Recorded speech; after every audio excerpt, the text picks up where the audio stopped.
Orange County employees who are now vaccinated. We're trying to get that number up much higher before the end of this month. That includes 80% of non-union employees and 63% of union employees. Of course, towards the end of last week, President Biden announced initial directives and mandates and recommendations here within the United States.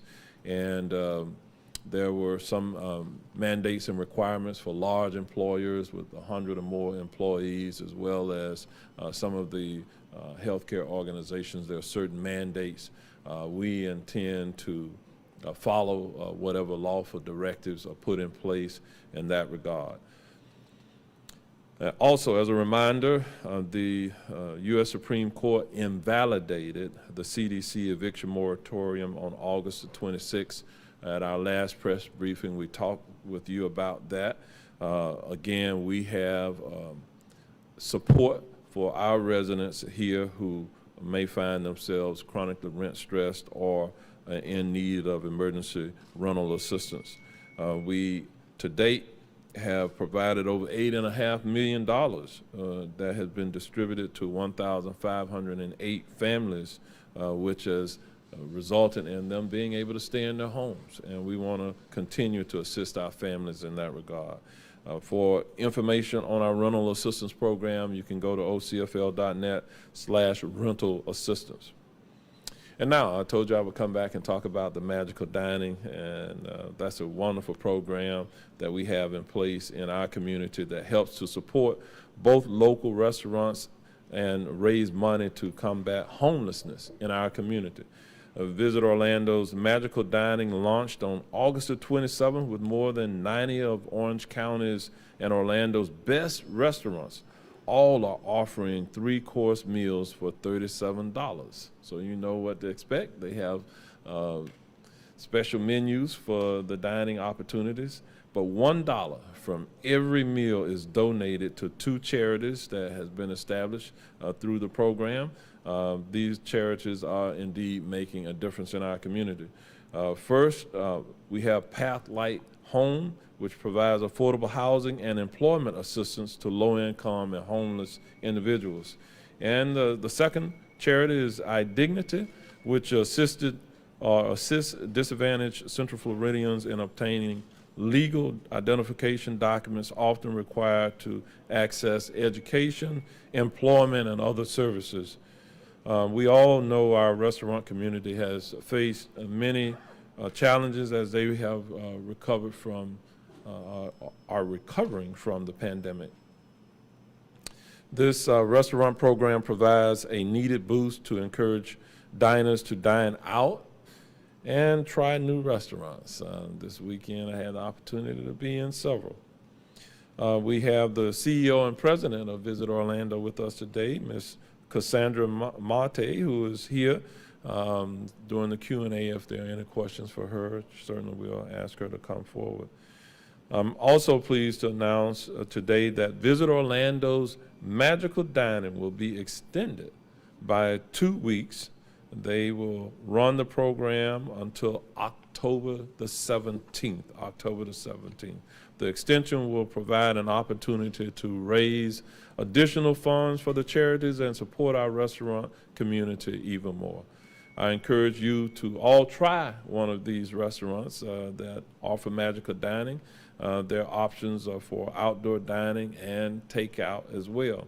You can find information about the Magical Dining program by going to orlandomagicaldining.com.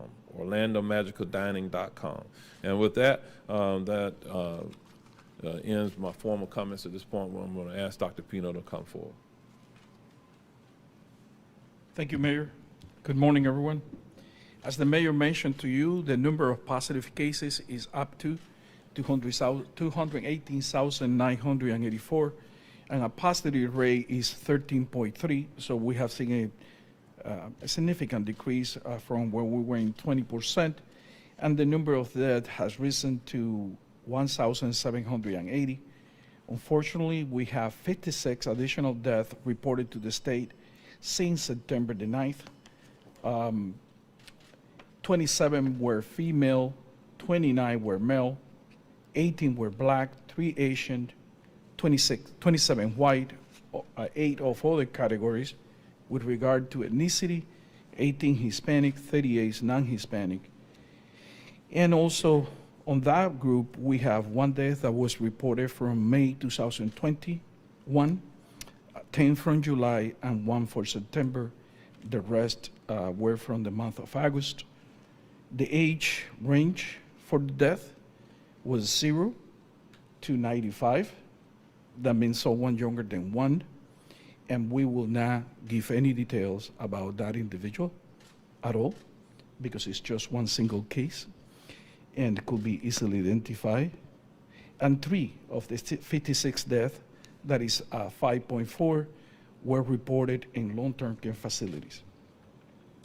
On the vaccines, the mayor mentioned that we have reached 71% of at least 1 dose. I also want to inform to you that about 10,000 individuals have taken the 3rd dose in our county.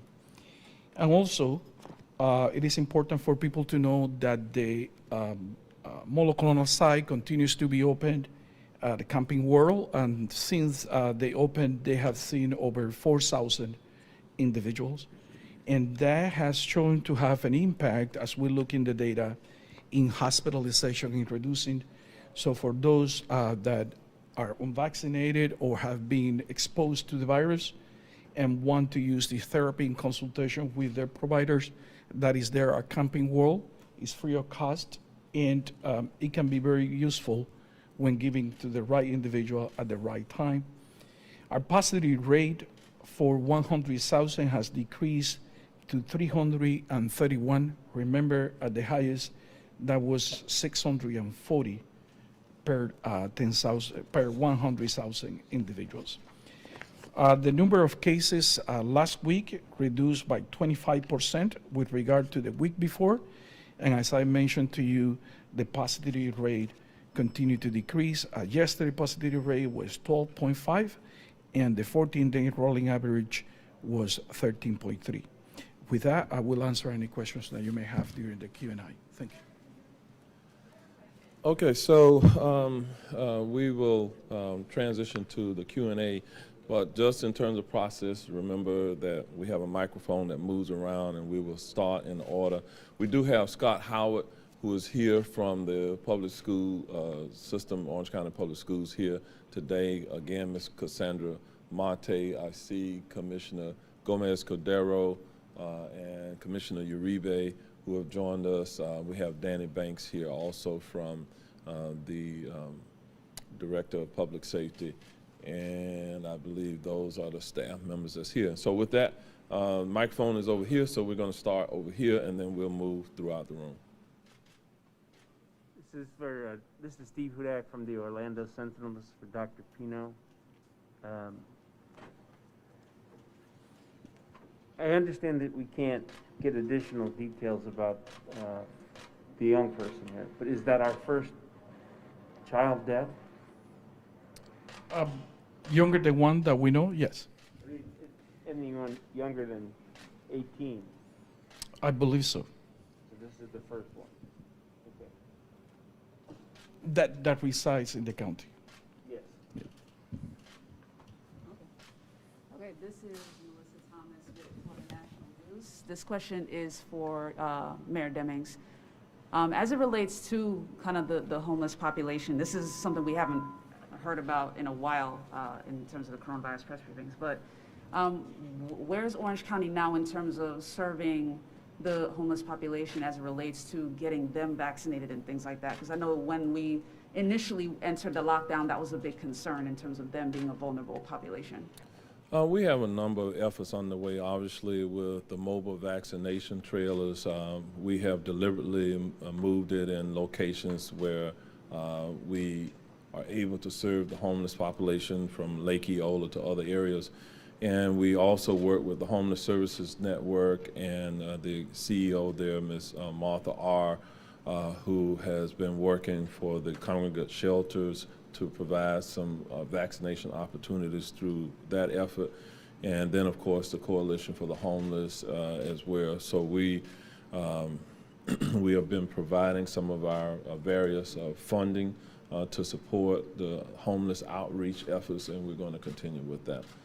Also, by the way, I forgot to mention that if there are any questions for Spanish-speaking media in Spanish, Ilia Torres has joined us today to do translation for me, and certainly Dr. Pino is fluent as well. So hopefully I answered your question. All right, thank you.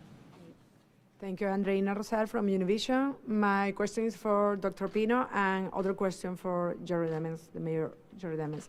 La primera pregunta es acerca del anticuerpo monoclonal. Estaba diciendo que si pudiera aclarar, por favor, cuántas personas se han atendido con el anticuerpo monoclonal, cómo esto ha funcionado, cómo esto ha sido recibido por la comunidad. Dijo que las personas que no estaban vacunadas podían ir también a recibir un poco la actualización de cómo ha funcionado, cómo ha sido la receptividad de la gente con respecto al anticuerpo monoclonal. So the question in Spanish was, what has been how the public, the community have received the monoclonal, and to explain a little bit to the community in Spanish, what is it and who can have access to. En español, el sitio para los anticuerpos monoclonales está localizado en Camping World, y la intención de este tipo de tratamiento es prevenir hospitalizaciones y muerte. Es muy efectivo si se da en el momento adecuado, porque se llama post-exposure prophylaxis. Después que estás expuesto al virus y que sabes que has estado expuesto al virus, o en los primeros días de la infección, es muy efectivo. Y la idea es darte un boost, un acelerón a tu inmunidad para que puedas combatir más eficazmente la pandemia con tu propio cuerpo. Esa es la intención del monoclonal. Se han hecho 4.387, se reportaron hasta ayer, y es muy efectivo cuando se usa adecuadamente. La intención es que para las personas que no han sido vacunadas por cualquier situación que haya presentado, si tienen una infección, y si es temprano en la infección, es un tratamiento muy efectivo. I said that it was a very effective treatment when given on time at a person that had experienced post-exposure to COVID-19. It's intended for people after they get exposed, and the idea is to give a boost to your immune system to fight the disease by itself, by your body to fight the disease. And it has been very effective. We have done, or the center here has done 4,387 treatments up to yesterday. This is Roman Machuca from Telemundo. This first question is for Dr. Pino, and the other one is for the mayor. Dr. Pino, hablando de las personas que están en este instante preparando lo que se llama el mes de horror, que es el mes de octubre, ¿cómo se está preparando el condado? And for the mayor, how the Orange County is working right now with the federal government, especially with the mandate of Joe Biden. Thank you so much. No hemos iniciado ninguna preparaciones especiales para Halloween todavía, porque generalmente es más hacia el final del año, del mes. Habría que esperar para ver cómo está la situación en ese momento. En el pasado se ha continuado con la tradición de salir y los caramelos, pero siempre se le pide a la gente que tenga precaución, que se protejan y que usen hand sanitizer y máscaras cuando salen a buscar los caramelos. The question was with regard to Halloween and what are preparations for the month. I said that it's a little bit earlier for us to have an idea how we are going to interact with the holidays, and it depends where the pandemic is at that time. It's a little bit at the end of the month, and we'll wait a little bit to see how it goes. But the advice continues to be the same. If people go out to do trick-or-treats, it's just keep your distance, wash your hands, and wear your mask over the mask so that you are protected. Thank you. In terms of what are we doing to kind of work with the federal government, I have Ilia Torres, who will try to also translate into Spanish in just a moment, but obviously the directives that came out of the White House are still fresh. So we're understanding what that means for us as an employer, as a large employer, but also for our community. And let's see, perhaps I'll ask Ilya to speak first to that, and then I'll follow it. En términos de lo que estamos haciendo con relación al mandato de la Casa Blanca del presidente Joe Biden, las directrices son relativamente nuevas, así que nos encontramos interpretando lo que eso significa para los patronos y nuestra comunidad. The president directed that there were certain classes of employees and businesses that would be required to do vaccinations and/or testing, and we will work with our available funds and our various testing processes to ensure that we're meeting any gaps in services and support that's needed within our community. El presidente especificó que habría una clase de empleados y de patronos que estarían requeridos o se les requeriría el implementar el requerimiento de vacunas o pruebas. Estamos trabajando para determinar los recursos que tenemos internos para no tan solo ofrecer vacunas y pruebas y llenar ese vacío que pudiera haber en nuestra comunidad.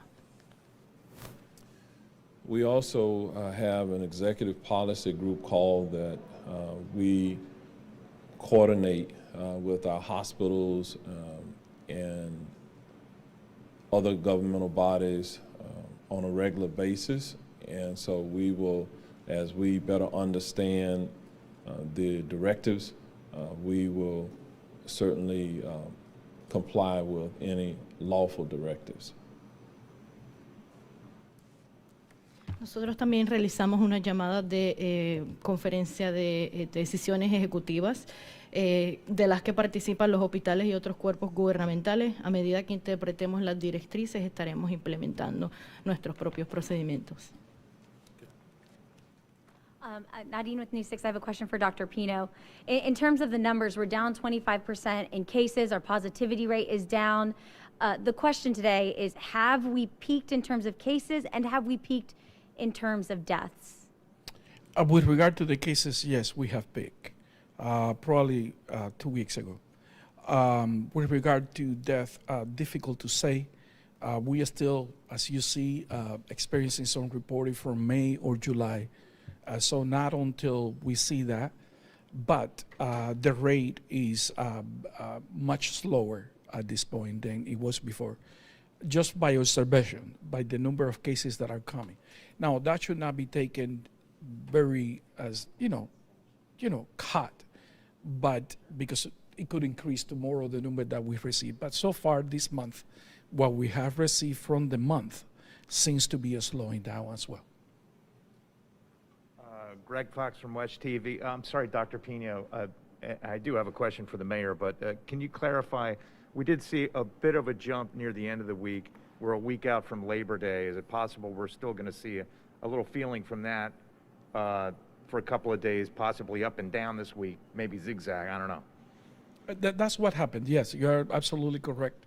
And we see, we have seen a little bit of increase a day here and there that may have to do, but part of the issue with this holiday especially is that it came after we were riding this high wave and people were hyper vigilant about the coronavirus. So we think that also the precautionary measures that people have taken has decreased that bump that we could have seen.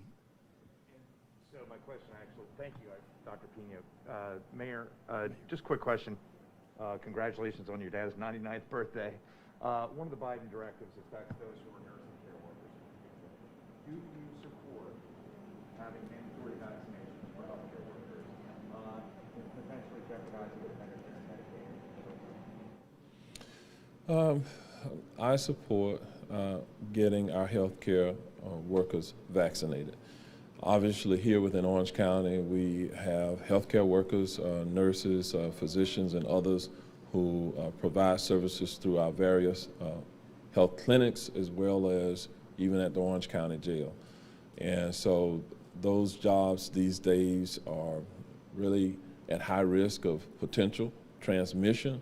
And so I think that it is the appropriate thing to do to provide our employees with the opportunity to get vaccinated. Okay. I have a question for Dr. Pino. Doctor, statewide, we're seeing those decreases in cases. You've talked vaccination rates are up, use of the monoclonal testing is up. What are some of the other reasons why you feel that our rates continue to go down and maybe the virus the Delta has started to run its course? Well, we have seen this before, this type of cycling approach to the disease, but also, you know, we took all the steps and people start masking up, and the state of emergency was declared, and also the schools masked 2 weeks ago, almost 3 weeks ago, and that all has a compounding effect. It's not one single thing; it's a layer approach to this, and also as you mentioned, vaccinations did get a bump. We increased it 3% from 1 month to the next month, and that of course plays a role.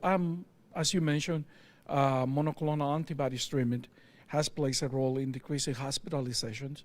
Most of the people those 4,000 people that had the treatment, most of them were unvaccinated, and that has an impact in hospitalization as well. So I think it's a multi-layer response. Lauren Cervantes, WKMG News 6. Mayor Demings, a question for you, sir. Governor DeSantis just announced that cities and counties that require vaccines for public employees will face a $5,000 fine per infraction, potentially millions of dollars in fines for local governments. What's your reaction to that? I hadn't heard that. So we will look at whatever directive the governor is putting out, and we'll consider our legal options.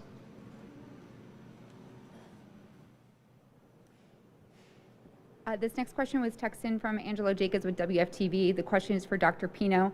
Dr. Pino, you had mentioned spending $32 million for testing. As we are hearing from more parents regarding continued delays in contact tracing, some schools with dozens of cases have yet to report quarantines.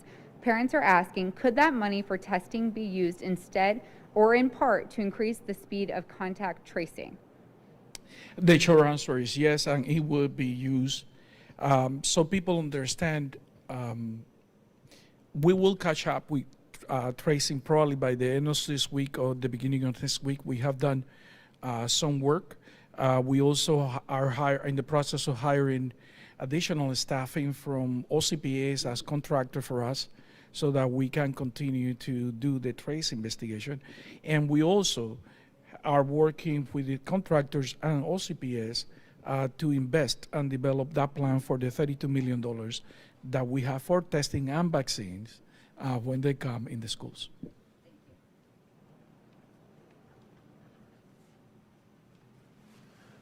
Okay, and in fairness, I think we had one more question over here that we kind of skipped over, so we'll go back. Okay, my question is about eviction. La pregunta es sobre las órdenes de desahucios y sobre las ayudas.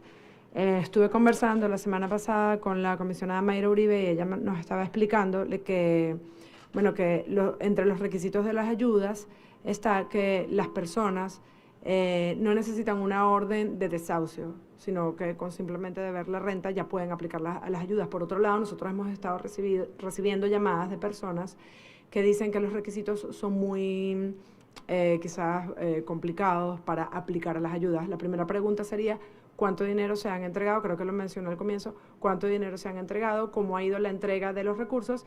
Y si en los requisitos, en el website, ya se eliminó el requirement de tener una orden de desahucio para poder solicitar la ayuda. Porque es contrario a lo que nos comunicó la comisionada. Sounds like a long question, but I'm going to ask Ilya to translate first. I'm going to skip on the introduction and the three questions for you. How is the eviction diversion money has been spent so far or allocated, how the process is going, and if we have updated or eliminated the requirement of providing proof of having an eviction order in place in order to receive the assistance. In terms of our rental assistance program for those who may be facing the threat of eviction, over 1,500 families have benefited from that program, and it's moving forward. We do not have control over the courts. Obviously, the highest court in the land has ruled in that regard. And so what we are doing here is simply providing the assistance. And earlier you heard me kind of give the web address. If individuals want assistance, they can get up to $20,000 going back for 12 months in arrears or moving forward. And so that is something that is available for our residents. They have to be able to demonstrate an impact from the pandemic in order to qualify. And there are some other things that they have to have proof of. I'm going to let Ilya try to catch up at this point. Con relación al programa de asistencia para el pago de renta, hemos asistido a sobre 1.500 familias. Es un programa que sigue operando, pero como saben no tenemos control sobre los asuntos de las cortes y desahucios. Nosotros solo proporcionamos la asistencia. Obviamente si la persona cualifica sería elegible para recibir hasta $20,000 en asistencia o para cubrir el pago de renta de 12 meses. Como comentamos, es algo que está disponible y las personas para cualificar tienen que presentar impactos relacionados a la pandemia y otras pruebas relacionadas. And we're trying to make certain that the information is readily available in the community. There was a forum held last week that was co-hosted by the courts and the clerk of the courts, and we participated from Orange County government through our Office of Emergency Rental Assistance to make certain that residents know the criteria for participating in our program. And we also are working with legal aid and some of the other entities here to ensure that residents have that legal assistance that they need as well. La información, nuestro propósito es proporcionar o diseminar esta información alrededor de nuestra comunidad. Tan reciente como la semana pasada, las Cortes y la Secretaría de los Tribunales establecieron o llevaron a cabo un foro informativo y nuestro departamento del programa de asistencia para el pago de renta participó de este foro, obviamente para dar a conocer los requisitos, los criterios y que más personas puedan beneficiarse. De la misma forma trabajamos con asistencia legal para proporcionarle a nuestros residentes la ayuda en ese aspecto. All right, and I think that was the last question. So the next press briefing is scheduled for Friday, this coming Friday, September the 17th at 3:30 p.m. So hopefully we'll see you here at that time. Thank you all for